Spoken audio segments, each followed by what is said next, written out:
Todos são bem-vindos para esse tempo de adoração no nome de nosso Senhor e Salvador Jesus Cristo. Que bom que você pôde estar aqui nessa manhã. Que bom que você está com saúde hoje, nessa manhã, e pôde separar o tempo para estar aqui. Irmãos, a igreja no Novo Testamento não é aqui não é um apanhado profundo, tá? É sempre uma introdução para a gente, quem sabe até pela curiosidade, pesquisar e buscar mais. Mas hoje eu quero começar a pensar nisso. E nós vamos caminhar, porque a igreja no Novo Testamento, ali bem no começo, ela vai ter uma caminhada, ela tem um trajeto até os nossos dias, e não foi fácil. Então a gente quer ver algumas coisas, vamos ver um pouco, né, essa introdução da igreja no Novo Testamento, mas nós já passamos, pelo menos em 2 encontros, né, o que é a igreja. E é importante a gente entender o que é a igreja, porque quando nós entendemos o que é a igreja, a partir daquilo que Deus já fez em nós, em cada um de vocês, trazendo-os à salvação, salvando-os, dando segurança eterna, os colocou dentro de um dos nomes, né, que a igreja é chamada, que é corpo de Cristo. Então aqui estão os salvos, que faz parte desse corpo de Cristo. Nós lemos uma expressão, se não me engano foi do Jude Clay, pastor Jude Clay, ele diz que um entendimento errado de igreja é uma tragédia, e é bom a gente pensar nisso, porque quando você entende a igreja errada, seja no seu fanatismo, seja na sua ausência, seja na sua forma de interpretar pessoal, é trágico, porque nós fugimos da centralidade do que Deus definiu e espera de uma igreja. Então a gente precisa entender bem a igreja. Então a gente viu que a igreja, por exemplo, é uma assembleia, porque Paulo vai extrair essa palavra, né? Mais Paulo trabalha essa ideia da igreja, ele vai extrair de um significado grego, que eles saíam, né, das suas casas, eram convocados para se reunir, fazer uma assembleia e tomar decisões. E essa palavra vai encaixar na igreja no sentido de que nós saímos para adorar o nosso Deus. E a gente falou um pouquinho sobre bases bem fundamentadas. Hoje a gente vai passar rapidamente por isso e vai dar continuidade. Mas as bases da igreja tem que ser bem estruturada.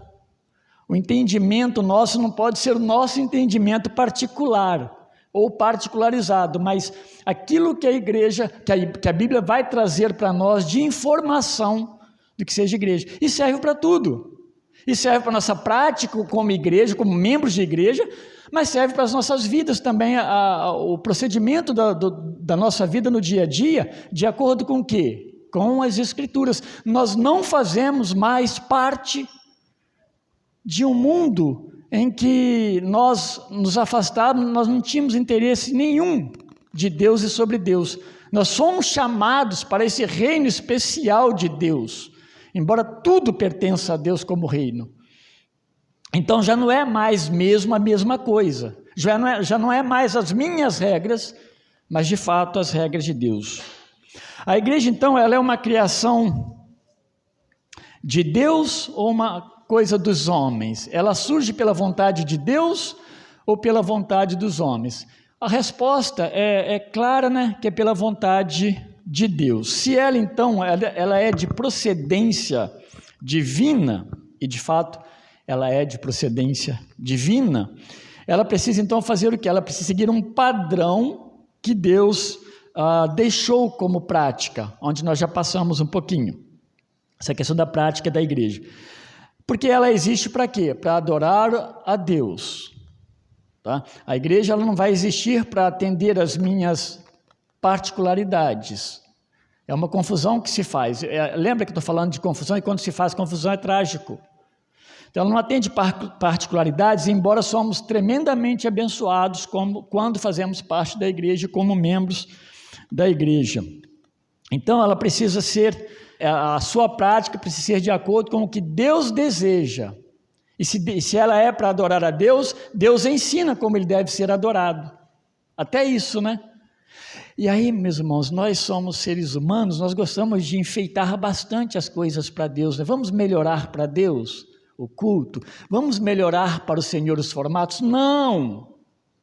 O melhor para Deus é como Deus deseja. E às vezes não é muito o que nós pensamos. Os nossos enfeites não cabem muito bem quando nós falamos de igreja adorando a Deus. Então nós vamos encontrar no Novo Testamento alguns princípios que podem nos nortear a igreja, dar uma orientação para ela seguir. E aí nós fugimos do nosso próprio caminho, o caminho que nós consideramos apropriados, quando nós olhamos para as Escrituras. Então, se nós somos edifício de Deus, que nós falamos um pouco sobre isso nas 2 aulas passadas, então, por certo, Deus nos deu uma planta, Deus nos deu uma orientação, e essa orientação são as Escrituras, é a palavra do nosso próprio Deus. Aí diz o seguinte: se deixarmos de seguir o padrão de Deus, a igreja estará aberta a discussões e sujeita a opiniões e preferência de cada um. Os irmãos compreendem o que significa isso? É muito sério. Aí está uma indicação de perigo ali. Se deixarmos de seguir o padrão de Deus, a igreja estará aberta a discussões. De certa forma, em termos doutrinários, e tudo envolve doutrina, é muito difícil você fugir da doutrina. Se ela deixar de seguir o padrão de Deus, ela estará aberta, então, a discussões. Nós vamos formatar um tipo de adoração, um tipo de igreja, porque eu tenho uma preferência e você também vai ter a sua preferência. Isso pode se transformar em qualquer coisa, menos uma igreja saudável. Lá em 1 Coríntios 10, ele vai dizer o seguinte: porém, cada um veja como edifica. Nós passamos por esse texto na vez passada. Então, meus irmãos, a partir disso, a gente vai perceber que, então, olhando para o Novo Testamento, que a igreja, ela foi fundamentada, ela foi estruturada sobre o quê? Sobre o Evangelho do Senhor Jesus. E lá em 1 Coríntios 15, 1, 4, e aí agora eu vou precisar abrir a Bíblia para a gente ler, porque eu tinha transcrito, Paulo vai dar uma dica do que ele falou para aquela igreja que já existia lá em Corinto, mas como que ela surgiu? Não, 1 Coríntios capítulo 15, ele diz assim, do verso 1 ao 4, como é que essa igreja surgiu? Ela não surgiu pela vontade de Paulo, pela eloquência de um desses líderes, né, da igreja primitiva. Ele diz assim, também vos notifico, irmãos, o evangelho que já vos tenho anunciado, o evangelho que já vos tenho anunciado, o qual também recebestes e no qual também permaneceis, pelo qual também sois salvos, se o retiverdes, tal como vô-lo tenho anunciado, se não é que credes em vão. Porque primeiramente, olha o que ele diz, vos entreguei o que também recebi. Recebeu de quem? Né? Recebeu dos apóstolos, recebeu de Cristo. Então, recebi que Cristo morreu por nossos pecados, segundo as Escrituras, e que foi sepultado, e que ressuscitou ao terceiro dia, segundo as Escrituras Sagradas. Essa foi a base que a igreja recebeu. Então, meus irmãos, e Paulo, o que Paulo estava ensinando? O que Paulo estava falando para essa igreja de Corinto? Ele estava falando justamente o que ele recebeu de Jesus. E o que Jesus fala lá em Mateus 28, de 18 a 20? O que ele diz lá? É exatamente o que Jesus ordenou para os discípulos, para os apóstolos darem prosseguimento. Então ele não estava fazendo nada da sua mente imaginativa e criativa, não. Ele está falando assim, eu passei e ensinei o que eu recebi, e é o que nós estamos tentando fazer. Jesus, aproximando-se, falou-lhes dizendo, toda a autoridade me foi dada no céu e na terra. Portanto, vão e façam discípulos de todas as nações. Olha a ordem aí. Batizando-os, olha a ordem para a igreja. Em nome do Pai, do Filho e do Espírito Santo, ensinando-os a guardar todas as coisas que tenho ordenado. Olha, não é o que eu quero e minha vontade, mas aquilo que Deus deixou bem expressivo na sua palavra. Tenho ordenado a vocês, e eis que estou com vocês todos os dias, até o fim dos tempos, uma segurança de que nós não estamos sozinhos. Assim como as Escrituras não surgiram de particular interpretação de homens, também a igreja ela não segue sob a vontade dos homens, ela não surge sob vontade de homem algum. A sua centralidade está em Cristo e no direcionamento do Novo Testamento. Agora deixa eu falar uma coisa, o tempo que a gente vai tendo de vida cristã, e muitos de vocês tiveram já muitas experiências, o que eu já ouvi ao longo da história, e isso que eu estou falando parece uma coisa que não acontece, mas acontece, e muito. Primeiro, é as modificações que nós podemos fazer. Segundo, são as igrejas que são dominadas por pessoas, sejam eles pastores, líderes, sejam eles pessoas, membros. Então, quantas vezes eu já ouvi e presenciei igreja, que as pessoas falavam assim, essa igreja tem um dono, esse dono não é Jesus, é uma família tal, é fulano de tal. Eu conheci uma igreja que ela não crescia de jeito nenhum, bem localizada, a igreja não ia para frente, e tinha pessoa ali dentro que não deixava os pastores pregarem, não deixava os pastores ensinarem, porque tinha que passar por uma ideia, um processo de que eles coordenavam essas coisas, essa família, essas pessoas. Imagina, igreja pertence a quem? Então ela pertence a Jesus Cristo e não a nós mesmos. As igrejas no Novo Testamento, elas eram comunidade de cristãos convertidos, e esses cristãos convertidos, eles se reuniam periodicamente, semanalmente, que a gente percebe na igreja, ou até mais vezes, porque as reuniões elas aconteciam nas casas, mas elas existiam em várias cidades, e vocês vão entender por que eu estou falando isso, elas começavam nas cidades. Abre a sua Bíblia, você vai ver. As cartas às igrejas, e as igrejas tomam o nome das cidades. Efésios, Corinto, por exemplo, e assim por diante, Colossos, Filipenses, Então as igrejas tinham esse nome. Por exemplo, lá em 1 Coríntios 1:2, diz assim, a igreja de Deus que está em Corinto. Havia uma igreja de Deus ali em Corinto, a igreja de Deus que está em Montemor. Não está na Bíblia, mas tem uma igreja de Deus aqui em Montemor. Então elas estavam na cidade, e também diz, no primeiro dia da semana, no partir do pão, a juntar ofertas, todos esses textos estão na Bíblia, que era no primeiro dia da semana que acontecia, dentro do culto da igreja, ela se ajuntava para adorar a Deus. Então Efésios, quando você entra na carta de Efésios capítulo 2, ela vai chamar a igreja de vários nomes, Ela vai chamar de família de Deus. Então você já ouviu essa expressão para a igreja, família de Deus? Sim, porque é a família de Deus. Nós somos a família.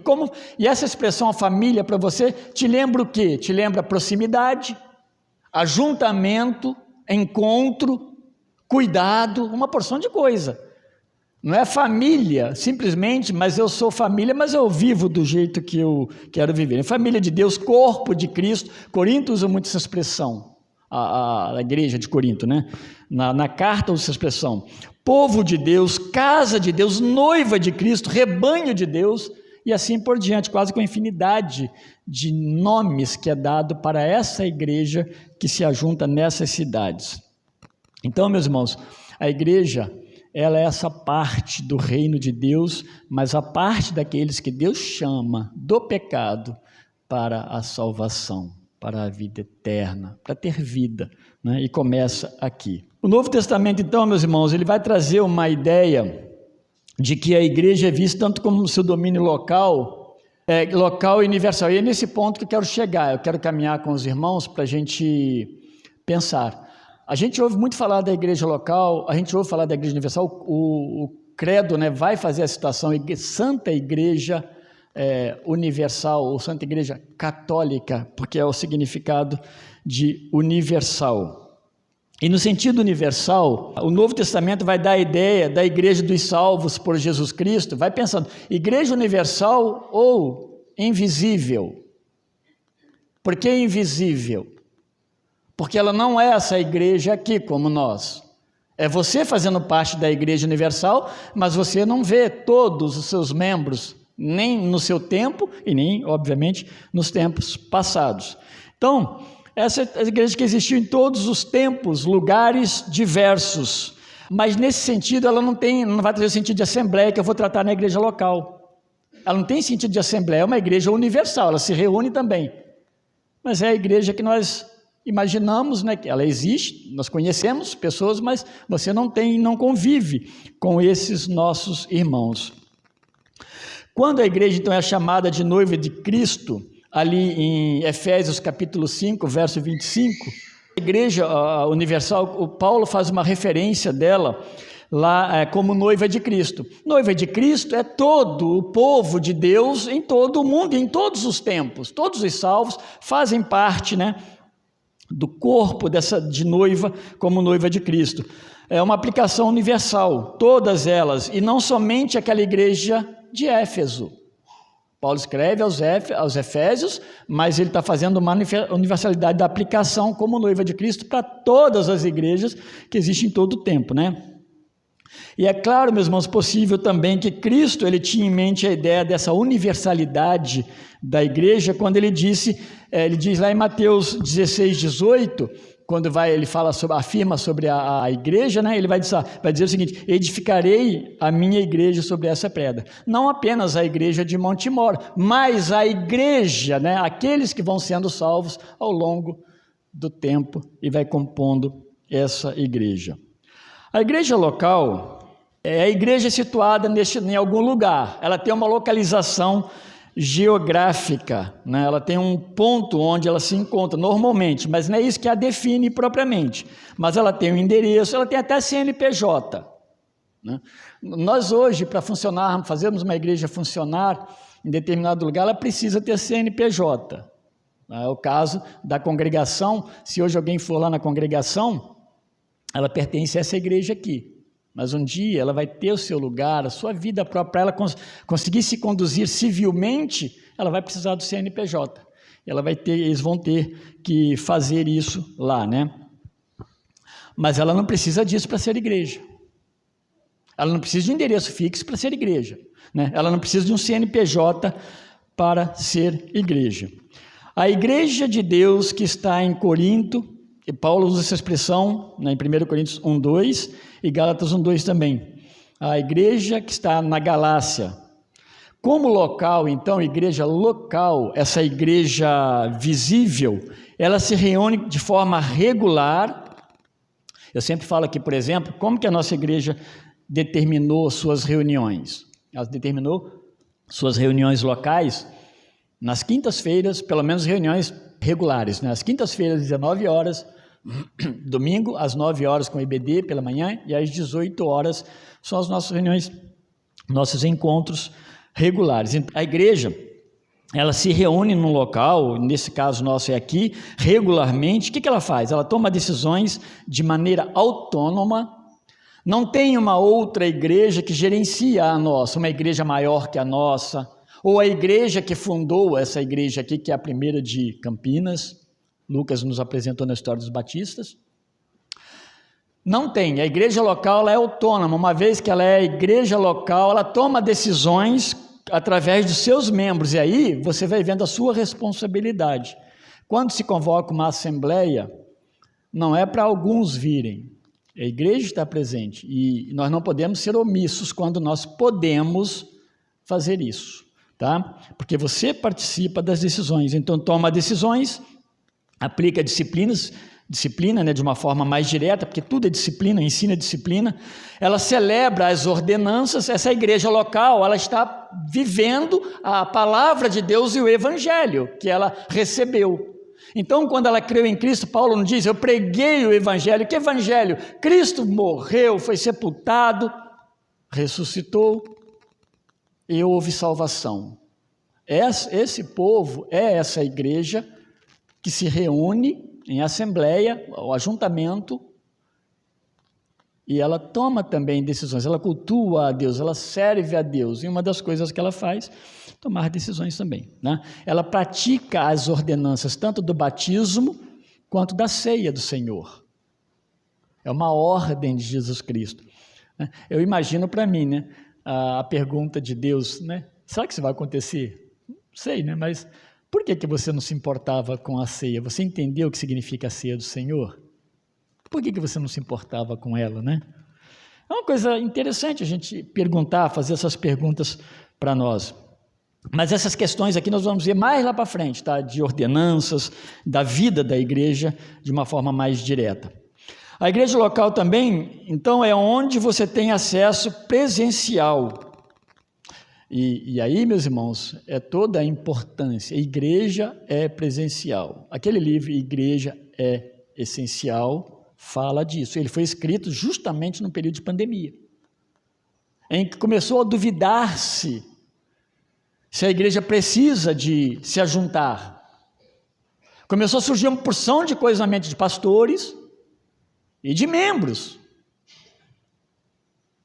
O medo começou a aterrorizar. E eu fico pensando, quantas vezes o medo não mexe com a vida espiritual das pessoas? E uma das coisas que eu sempre falo com esses irmãos que estão enfermos, né, como é que está o seu coração diante de Deus? Porque, meus irmãos, nosso exterior pode estar esbarrancando, né? Mas o nosso interior está servindo a Deus. Então, ok, foi uma fase difícil que nós passamos. Mas o que aconteceu nesse período, por exemplo, que mexe com essa ideia de igreja se reunir e presencial? Começou-se a celebrar ceia à distância, online. E aí é o entendimento. Quem celebra assim, o que ele entende que seja ceia? É um perigo. É dentro do contexto que nós estamos tratando. Começou-se a batizar à distância. E aí, meus irmãos, não tem freio, não tem limite às ações do homem. Por isso que no começo, vocês lembram? Se ela é de Deus, existe o quê? Um padrão de Deus para nós obedecermos. E está muito claro no Novo Testamento. Às vezes eu estou em algumas visitas e eu falo que a nossa igreja ela tem uma simplicidade de culto, mas a sua simplicidade jamais diminui aquilo que nós entendemos que seja culto a Deus, porque essa é a questão. O importante, o culto é para Deus. E como é que Deus quer? Deus não quer que nós fiquemos fazendo uma porção de coisa aqui para mostrar para vocês que é legal estar aqui. Não. É legal estar aqui se você está compreendendo o Evangelho está te confrontando, a palavra está te confrontando. E está mexendo com a sua vida, está te edificando, tá? Esse é o bom sentido. Então, no presencial, você faz parte, há um envolvimento, há edificação, há pastoreio. É muito fácil pessoas fazerem parte do hall de membros da igreja e não ser ovelha minha ou dos meus irmãos aqui que são pastores. Por quê? Ela vive muito melhor, ela vive muito melhor longe do que perto. Não há pastoreio, não há ensino, não há edificação. Então, presencial, estar na igreja, não é um apelo para que a igreja fique bonitinha, cheia, como estamos aqui. É uma necessidade, é um entendimento do que Deus espera de você como convertido em relação ao corpo do qual Ele te colocou. Foi aceito pela igreja, houve unanimidade na aceitação. Então, o que você está entendendo? O que você está fazendo de tudo isso? Isso aí, meus irmãos, que eu estou falando para nós, tá? É para mim. E ela presta contas, há pastoreio e há prestação de contas. Nós não estamos isolados e fazemos o que nós queremos como igreja. Ah, eu sou membro da primeira igreja batista, mas a minha vida quem manda sou eu. Não! A igreja ela é uma representação, é uma embaixada de Deus na terra, ela é um reino destacado dentro do grande reino. E ela presta contas a Deus. E ela tem administração, ela tem pregação, ela tem exortação, ela tem convívio, ela tem todas essas coisas. E é dela, meus irmãos, que cada convertido passa a fazer parte, como eu e você, quando seus membros se reúnem em assembleia e decidem receber um novo membro. alguém, né? Nós temos um grupo de irmãos, que bom, a gente está conhecendo mais esses irmãos, que maravilha, né? A gente ouviu essa experiência, né, Guilherme? Como nós ouvimos ontem, os irmãos, desde sexta-feira a gente está fazendo algumas visitas, que a gente está programando mais para o final de semana, que coisa maravilhosa. A gente sai assim, animado. Mas essas pessoas, elas vão entendendo, muitas já têm muita experiência, e muitos vão aprendendo o que significa igreja. Mais do que você estar presente aqui, existe algo importante que Deus espera de você como membro do corpo de Cristo. Igreja invisível, que é a igreja universal, essa ideia de universal, ela está dentro da igreja visível. Parece o contrário, não parece, quando a gente fala?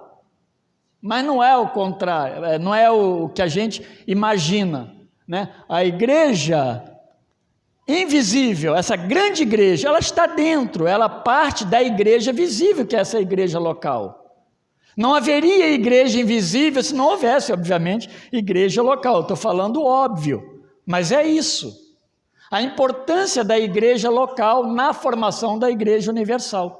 A igreja universal de Cristo, dos salvos, dos que confessaram Cristo Jesus como Senhor, Cristo como Filho de Deus nas suas vidas. Então, a igreja que é chamada invisível, ela não está apartada da igreja local. Pelo contrário, ela existe então a partir dessa igreja local.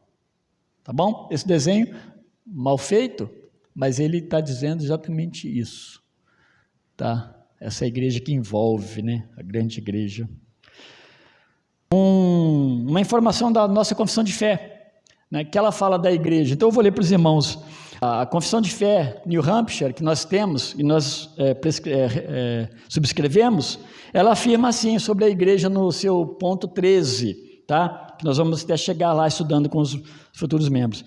Cremos que uma igreja visível, uma igreja local de Cristo, é uma igreja de crentes batizados, é isso que está dizendo nessa confissão de fé, tá? É uma igreja, é uma congregação de crentes batizados, associados pelo pacto na fé e comunhão do Evangelho, observando as ordenanças, exercitando os dons, direitos e privilégios investidos neles pela sua palavra, que seus únicos oficiais bíblicos são bispos, pastores e diáconos, lembrando que a expressão presbítero, ela encaixaria bem aqui, tá? Não tem problema nenhum, porque é intercambiável na própria escritura, é usada até muito mais vezes a expressão que dá a ideia de presbítero, tá? Então esses são os oficiais cujas qualificações, reivindicações e deveres são definidos nas epístolas a Timóteo e Tito. Então é a ideia de que, quer saber como é que uma igreja, quem é qualificado para ser um líder da igreja? Né? Timóteo e Tito. Certa vez nós estávamos ajudando uma igreja a sucessão pastoral e eu fiz a pergunta para os líderes lá, que tipo de pastor vocês desejam? Que tipo de pastor vocês querem? E aí eles começaram a ter umas ideias e tal, uma faixa de idade, um perfil, não tem nada de errado nisso. Mas eu queria que eles chegassem a alguma coisa das Escrituras, né? E aí eu tive que auxiliá-los. Falei, você quer um perfil de igreja, de pastor, você tem que ir para a Bíblia. Esse é o grande problema, quando nós fazemos uma pontuação de um perfil de pastor que nós desejamos, e só aquilo ali. Ele tem que ter 2 filhos ou 3, ou não é bom que não tenha filho, porque a igreja tem um apartamento de um quarto só, sei lá o que passa na cabeça. Queríamos mais jovem, porque nós queremos dar um up na igreja, trazer jovens para a igreja, e nós aqui misturando todo mundo, né? Então, meus irmãos, é para a gente pensar que perfil de líder está nas Escrituras, tanto pastores quanto diáconos. É lá que nós encontramos o perfil. Tá? Vocês percebem que eu estou falando da igreja que está vivendo a base do Novo Testamento. Não as nossas boas ideias, né? Vou botar entre aspas aqui, as boas ideias. Tá? Feito isso, elas se reúnem para quê? Jeff Lassine, ele é um pastor batista, americano, rapaz novo, né, até. Ele escreveu um artigo, eu estava lendo esse artigo sobre a igreja, e olha o que ele disse sobre a questão da igreja. Quando ventos de doutrina contrárias ou contrários tentarem nos tirar da rota, o ministério da igreja local serve para nos concentrar no que é importante, o evangelho. A igreja vai chamar a atenção então para a igreja local. Você não vai encontrar isso na igreja universal de uma forma clara, objetiva, em que você está ouvindo isso. A igreja local vai te levar para o evangelho quando ventos de doutrinas começarem a bater. Todos nós temos a necessidade de ensino, de pastoreio e prestação de contas para nos manter na trilha. Por conta própria, somos facilmente enganados e distraídos daquilo que é a coisa mais importante na vida. A igreja local é uma força estabilizadora e protetora.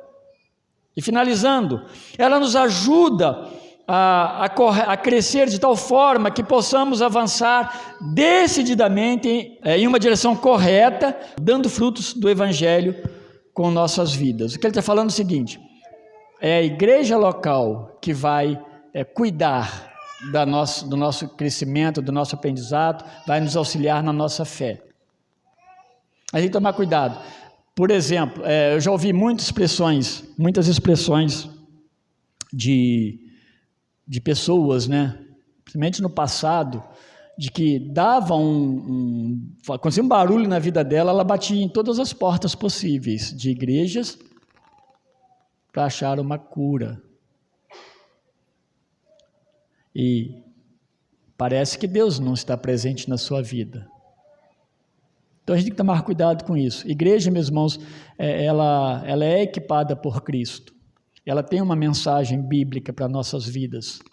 E nós somos, meus irmãos, plenamente edificados quando nós estamos na igreja. E somos, de fato, essa igreja.